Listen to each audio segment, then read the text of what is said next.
ปีครับตอนนี้ก็ศึกษาข้อมูลคนเจ็บ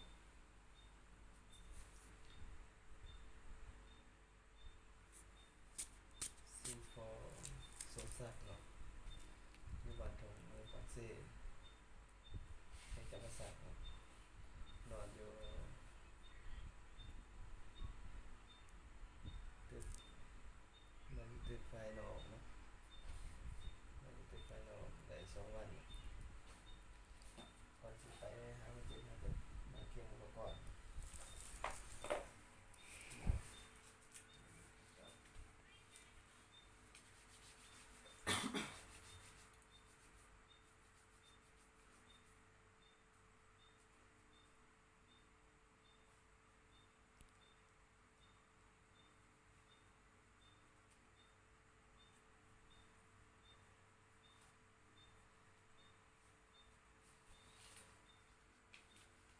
จากนั่งงานต่อมากับ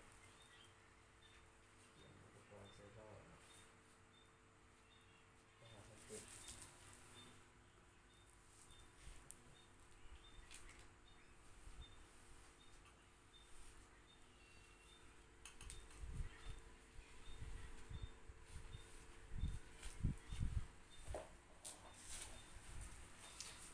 สวัสดีครับ เจ้าสบายดีผมเป็นซื้อสมศักดิ์อยู่บ้านทงเจ้าปักเซ่เนาะ เจ้ามันนี่ลูกศิษย์นางประเทศขอเลยโดย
รงวัดแผล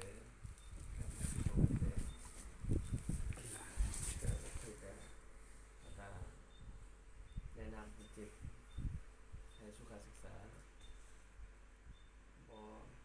ช่วยวัดแผลเพื่อเนี่ยยังบ่ทันเอายังบ่ทันให้ถึงน้ำเนาะแล้วก็อาหารการกินไว้กินประเภทเครื่องรองแล้วก็ตัวบาดแผลที่มันหายดีแล้วเนาะมันคันมีการคันกันนั่นบ่ให้เก่าเนาะให้หายสุดต่อกินยาตามที่หมอสั่ง